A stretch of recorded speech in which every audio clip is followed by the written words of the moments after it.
do you build the entire operational infrastructure of one of the largest PI law firms in the United States? I think, John, this is probably what, your second time you've ever actually presented on camera about this. You did it at our summit once. This is probably your second. Am I right? That's exactly correct. This is the second time. He is the brains behind, the largest PI law firm in Michigan. They're also, like I said, probably the top 5 law firm in the United States in PI based on revenue and how well run they are. So the reason that we have John here specifically instead of Mike is because most times when I brought Mike and John together, Mike would just like kind of talk as he's the visionary and go off into Pluto.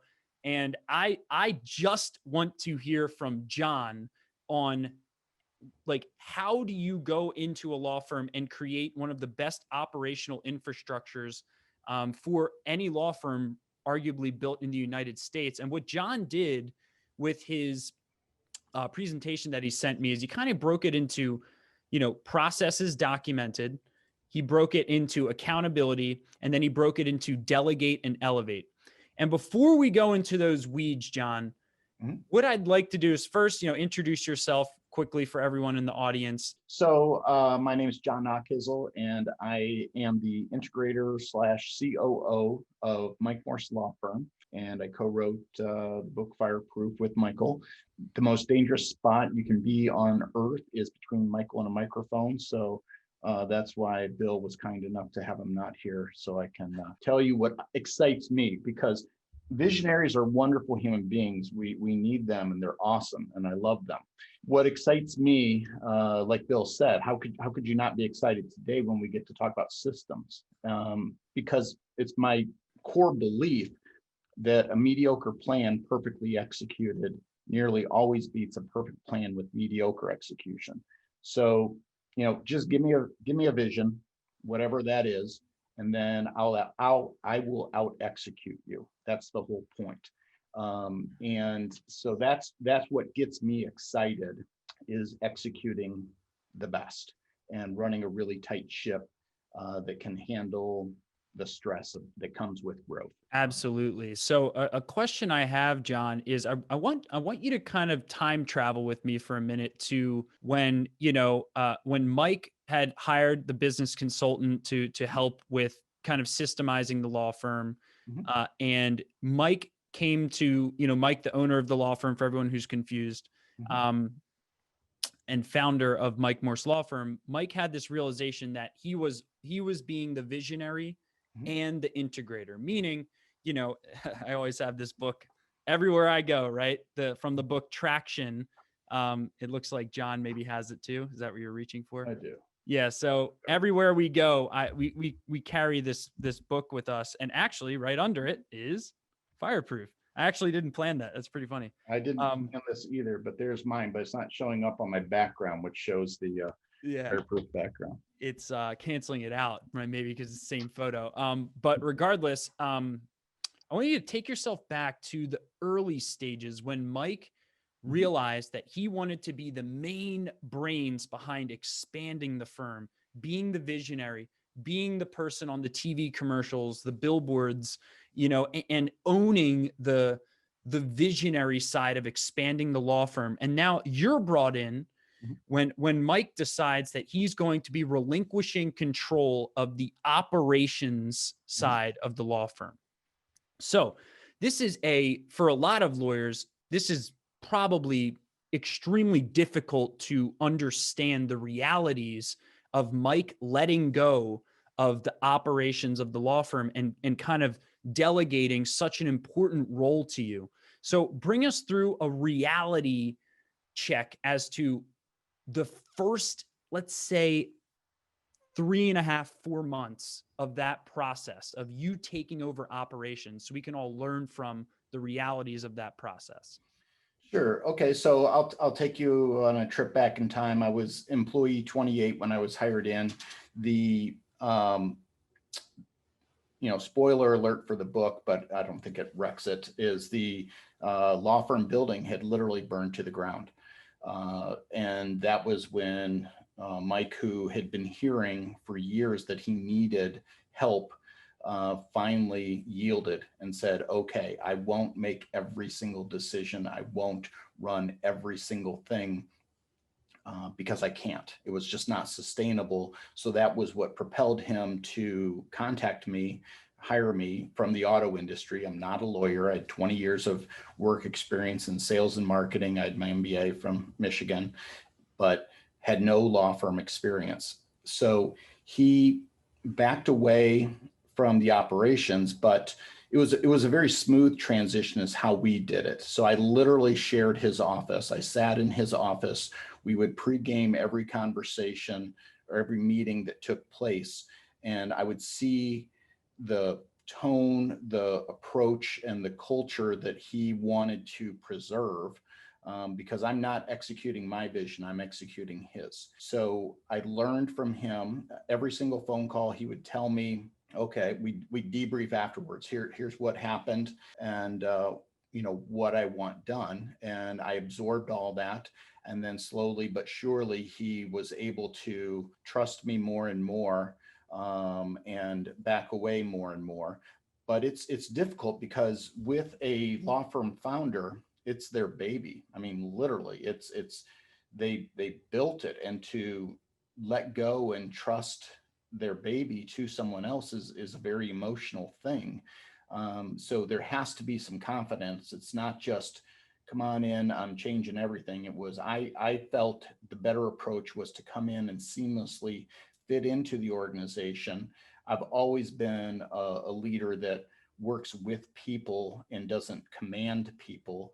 So it just kind of happened and evolved over time, a period of months. And one of the other things that I would say that is critical if you choose to go this route, and I urge you, if you want to grow, you have to. You have to. It's a completely different skill set to be a visionary than it is to be an integrator. And when you let go, allow your integrator to be successful. That's what Mike did for me. Was he was good about not allowing end runs. So everyone had always reported to him and gone to him for every answer. And it was really hard when I gave a different answer that they didn't want to hear. Their instinct was to run, because mom said something, and now I'm going to go check with dad and see if I can talk dad into it. And the key, if you really want to let go of operations, is to let that integrator make some decisions that are different than how you would have done it. Otherwise, you're just simply going to reward that behavior, and people will keep looping back to the visionary endlessly, to overrule the integrator, and then the integrator is worthless. And I would say this: you don't want to quiet the integrator's voice. You want to create a void and let them fill it. And one really smart thing that Mike did was, I'm his polar opposite. We think about everything in life completely differently. So why would he want me to make all the same decisions that he would and approach problems the same way that he would? And then over time, he was able to just trust that I could achieve the results even using different means. I would keep him informed as we went, but he was freed from telling me how to go accomplish things. He simply told me what he wanted accomplished. Unbelievable. So two big takeaways there is, in the early stages, you were really shadowing Mike, and he was debriefing you on the why behind why he did it this way, why he'd made X decision. And through that process, you were absorbing the culture. And then step two, Mike started trusting you a lot more, since you had been through that process with him, and he started letting you make your own decisions, which then showed the law firm's team that, listen, you can't circumvent talking to John, right? John is the end all be all, and you can't come to daddy's office and ask for a permission slip. So a question I have, John, is how long did that take, that trust process? Was it 6 months or so when the light switch kind of went off in Mike, where he kind of let you start running with your own decisions? So it was gradual. He would trust me with different things here and there. And then it was literally about a year and a half or so that he finally yielded and said that he'd stopped trying to prove to himself that I couldn't do the job. And that nobody could do the job. So then he really fully exhaled and achieved that full benefit. But, you know, he was already realizing some benefits and giving me more and more trust and more rope. Each month that went by was better, but it took a full 18 months before he finally let go and just trusted that, yeah, this is working. And I don't have to keep second guessing and worrying. I can just enjoy the freedom that it gives me. So 18 months is I think it's really important for everyone here to really reflect on. Is you're not going to hire someone to take over the operations of your entire law firm and make those calls, the very important calls in running the operations of the firm in a month or two, right? It's a year and a half plus process. And I think the next question, John, before I'm trying to avoid going into the bulleted list, because I know that that's where that's where we're going to be able to kind of start executing things. I want to make sure we get the mindset right. Perfect. So what does your calendar look like Hmm. as as running the operations of the largest PI law firm in Michigan? Yeah. So I have a weekly leadership team meeting that happens to take place. It took place this morning, a 90-minute meeting with our exec team here at the firm. And then I also have 1-hour check-ins with each member of the leadership team later in the week. Most of them are on Thursday. So I have regular check-ins with them. So I just have lots of meetings, which is not a bad thing. Meetings is how you get things done. If you conduct meetings effectively and well, they're invigorating and it helps you understand what's going on in your firm and what you're trying to accomplish. It's where you come together and accomplish things. If you hate meetings, then you're doing them wrong.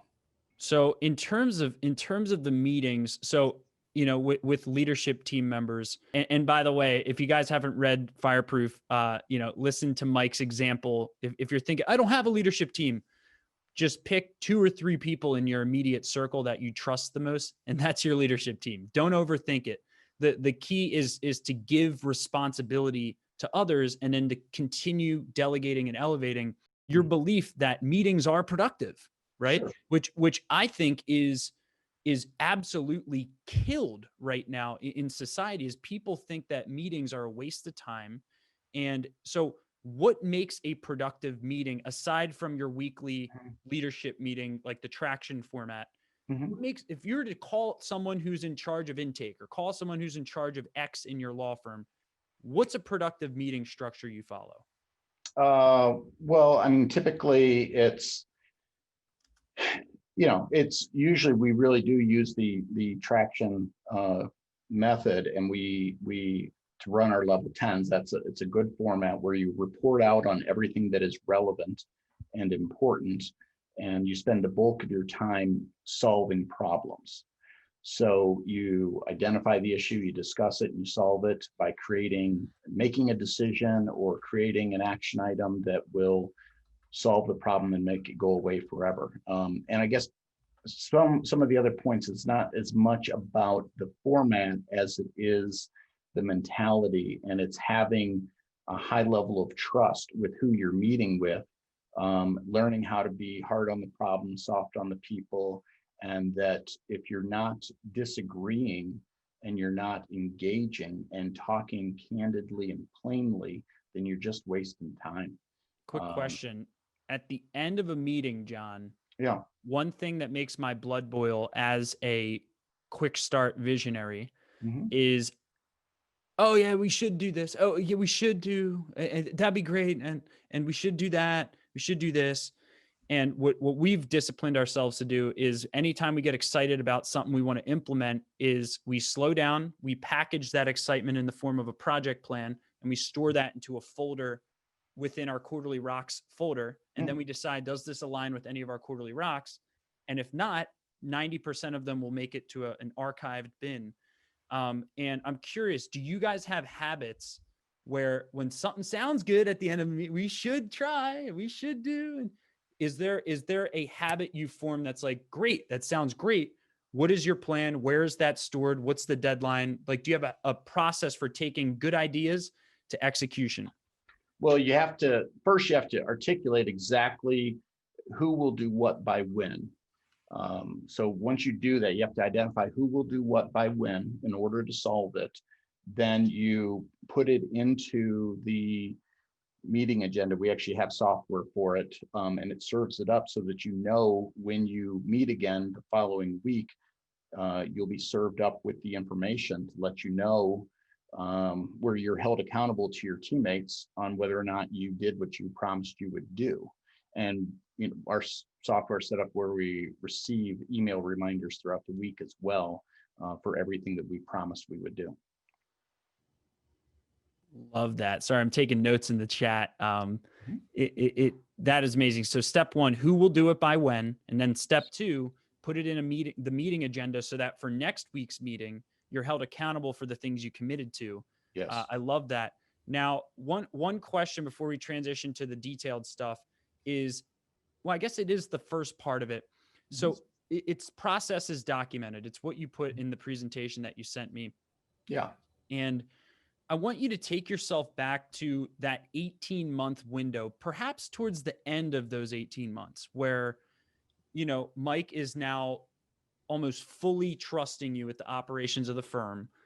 And now you're in a probably an environment where there wasn't enough processes documented. So bring us through, try to think back to that when you were at the end of that 18-month window. How do you go, or maybe you followed a similar process to what Allison just taught us. How do you go from no system to fully documented process? So I don't want to repeat everything she said. I thought it was fantastic, and I love art. I hadn't heard that before, and I thought that was really smart and good. But it's beginning with the end in mind. What are you trying to accomplish? What problem are you trying to solve? What good thing are you trying to achieve? And then find some of your stars and ask them to simply document how it's done. A very important thing is getting that buy-in and ownership. So you're not just simply dictating from on high, here's how to do everything because I know everything. It's involve the team, ask them to help you in the documenting of the current state.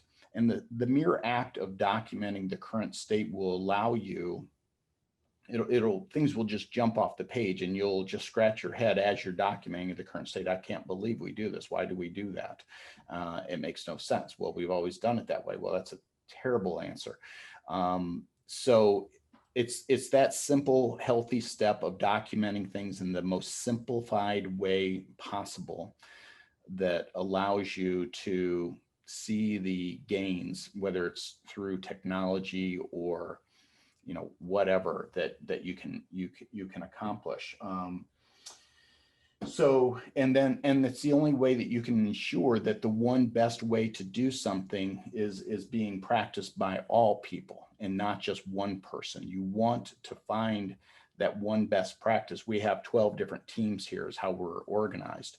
And we have one team doing something better and smarter, then what we want is to find out about it, get it incorporated into our process, which is continuously updated and cascaded out to all teams so that everybody can know that this is now the one best approach for getting things done. Another advantage of doing that is you create a common language and a common approach, which allows you to not only do your stuff faster when you're repeating the same thing. Once you do something a second time, you do it better and faster than you did the first. But the other thing it also allows is for others to help. If you are doing things the same way, then you can achieve some help from people on other teams or somebody else that has bandwidth, you can start to load balance and understand it's time to shift some resources from over here on this team to this team that needs it. And you couldn't shift those resources around and play whack-a-mole as problems are creeping up if everybody does it their own way and stores their information in their own particular spot. You're greatly limited. You lose a lot of flexibility and effectiveness.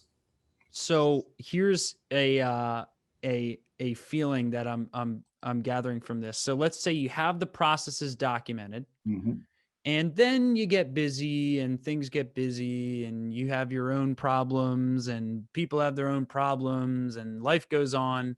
And now we're 3 months in after a process has been documented and supposedly communicated across the team.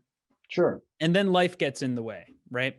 So traditionally, the way that materializes in my world is little feeling of anxiety, little bit of stress, and then it comes into this unpredictable, not freak out, but like, what do we do with this? What's the status? Are we even following the process? Blah, blah, blah, blah. It's like this reactive, not data-backed reaction to if we're following the processes. So how have you proactively solved that? Because I think a lot of lawyers will get excited about building new systems and then they get busy, and then checking in 3 to 6 months down the line is usually reactive. How do you flip that on its head and make that proactive so you know as soon as someone's deviating rather than in random freakouts in 3 or 6 months later?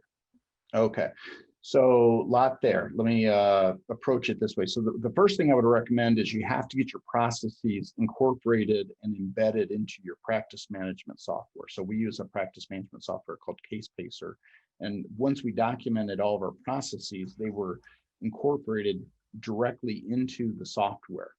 And there's a tickler system that tells you exactly what you need to do at particular intervals when things are done and when they're accomplished. So what we want is for people to simply follow the process, not do anything extra. And then what we have, maybe it's a unique ability to accomplish, is to extract the data, the very large amounts of data, the gifts of knowledge that are able to be extracted from the practice management system. And we're very dexterous with those large amounts of data. And we track things on a weekly basis so that we're able to monitor an inch deep and a mile wide. Here's exactly what is happening. We know what is supposed to happen. And what we measure is whenever there's a difference that's happening in the world. So we're able to spotlight the issue and see it when it's a small problem and it's just starting to percolate and bubble up. And then we are able to put resources against it once we have a hit. You're like scanning for bombs or whatever. And if you find one, then that's when you go deep. So an inch deep, a mile wide, then you go deep once you find a problem, get to the root cause, fully understand it, and apply the fix before it becomes a huge problem. So that's part of it. The other part is you have to do random audits. You have to do random sampling where you make sure that you inspect what you expect. You can't just assume that people are doing things properly. And you have to do a comprehensive audit. And when you see a problem, whether it's with a particular person or with a particular phase, whatever it is, then you dive in, you allocate resources to it, and truly understand it. And I want to keep going a little bit here, because another thing that I think is helpful is that all of our teams meet every week, and we serve up. So this is part of the whole system. They have a meeting with 10 specific items to discuss during the issues portion. It's the same 10 on every team, and we serve up to them. We don't ask them to create it. We have an independent person serve up to them. Here's everything that you need to know. All of these things are supposed to be done by the 14-day mark or the 60-day mark or whatever. Well, here's your cases where that has not happened. Please discuss.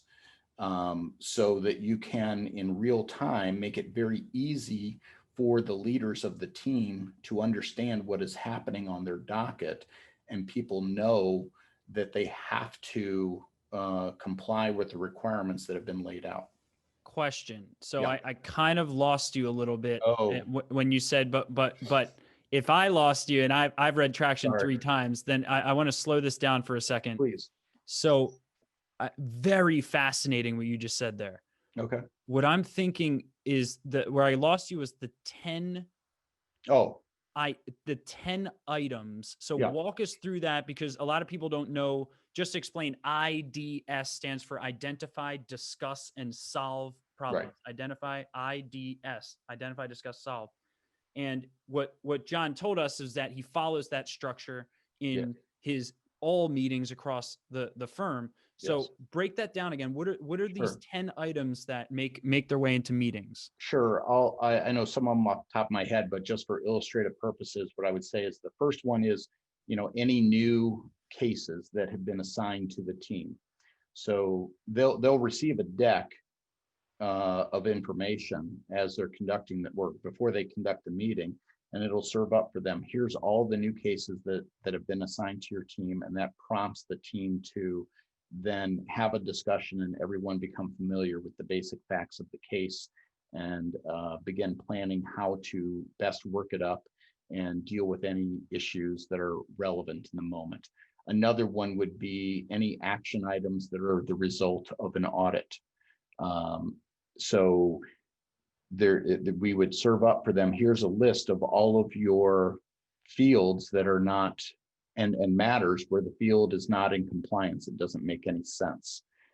We serve up, here's all of the assignments, the writing assignments for the next month, so that no one is caught unaware, and you can plan ahead and see that 2 or 3 weeks out from now, I have a whole bunch of the same type of motions or case eval summaries all due at the same time. So I need to get ahead, or I need to find a resource to help me when this pinch point is coming up in advance. So a lot of it is using the information so that you can act proactively and really be steering the ship and be in charge of what is going on, instead of just simply having your work life happen to you and react to it in the moment. Questions. So is this is a feeling I've had when we open up the floor for IDS, meaning when you have a meeting and you say, tell me about all your problems, right? And you don't have intentionality to focus in those problems on needle moving things. I think what I'm noticing here is you like to take control proactively as to here are available options of problems for us that are worth our time to focus on, rather than the problem of we ran out of business cards last week, and then it turns into a 40-minute meeting on something that has nothing to do with needle moving activities. Is that why you prepare in advance conscious, deliberate items in meetings? It's part of it is we serve it up, and we know that if we build a system where because I argue it is part of a system. If we put these people in a room every week, we equip them with the most relevant information for them to have an intelligent conversation, and then say, please have an intelligent conversation on all of these that matter that have come up. We can rest assured that there's enough really smart people in the room that care, and we're making it easy for them to pay attention to the things that we have decided with their help are the most impactful and really important. Then what you have is a team that understands what's going on with the team across the whole team, and they're cooperating with each other and trusting each other, and they're seeing who needs help, and people are volunteering to help each other. It's just a better way, and whether I'm in the meeting or not. And I'll go to some of these, as will other members of our executive team, just to simply make sure that good, robust meetings are happening where good issues are being solved. If we go to a meeting and there's no issues, that's ridiculous. There couldn't possibly be a meeting where there's no issues to solve. If you have no issues, then you don't have a healthy team, or you have a team that doesn't care. So we try to look at issues as opportunities to improve, really, and not just lip service. It's so nobody can think of any way to make the team better. That doesn't make any sense. So yeah, it always frustrates me when we get to IDS, because I'm less, I think, organized in those topics. I'll usually review our quarterly rocks and I'll hone it in to make sure that what we're identifying and discussing problem-wise relates to a quarterly rock. But sometimes, I'll say, what problems are we encountering? And then the room gets silent. And then I'm like, but I'm realizing that there's perhaps a way to systemize that now after listening to you. Let's talk about the data analysis side of this. Sure. So, thinking about setting up things so that you're extracting data and knowledge on a weekly basis. I understand, what Allison said about, ask your team, transcribe it, and put it somewhere. But now I'm feeling uncertainty about my ability to, what do I have to do? I have to hire a data scientist for, seriously, like as a consultant for 2 months or 3 months to go in and look at everything that's trackable in the company. And then you as the integrator would manage that person on a contract basis to set up all that tracking? Or is this something that you're also part-time data analyst, data coder, and integrator of Mike Morse Law Firm? So at first I wore that hat because I love data, and it's my, it's my passion. If I could only do one thing, if I had to only do one thing, that's what I would choose to do, because I love it and I understand the power of it, and it is what helps us understand what is happening and what's worth solving and how. So that said, eventually it became such a big part of what we were doing, and we were growing so much that we actually reallocated a resource. One of the smartest guys I've ever met, a guy named Kevin Harlan. Kevin has been in a position where he's been able to be a business analyst for the last 7 years. Super smart guy, went to law school, U of M law school, perfect LSAT. I mean, just a super genius. But he didn't want to be a lawyer. So instead, I turned him into a data junkie and taught him the basics. And now he and I together build what we call jumbotrons, scorecards, KPIs, dashboards, metrics, whatever your name for it is. But he does the bulk of the heavy lifting on building the jumbotron. I help him understand what we want built and what problem we're trying to solve. And we've been now starting to do that for Fireproof clients. So we have several clients, and I think it's one of the things that they value and appreciate the most is gaining that insight on, here's the handful of numbers that I need to track. We provide a context for them so that they don't simply have a metric that says, okay, your number is 17. Well, is that good? I don't know. Well, what if your goal is to have it at 20? The week before it was at 22. The week before that, it was at 25. Oh, well, now I can start to understand what's going on. And most people, if you equip them with that information and that insight, and you can translate all the data into a narrative that simplifies their life and serves up for them, here's what's happening in your organization, they know how to solve the problem. They just don't always have a full grasp on what the problem is. Unbelievable, John. So, we could go on and on with this stuff. I think we got the bulk of it across. I mean, we even hit on through all this accountability and, delegate and elevate, because really, it comes down to just having a jumbotron and tracking things. And accountability, the 80-20 of accountability is measuring things, Yes. right? Because, and making it public so that, so it's so inspiring what you guys have done on the data side of the equation.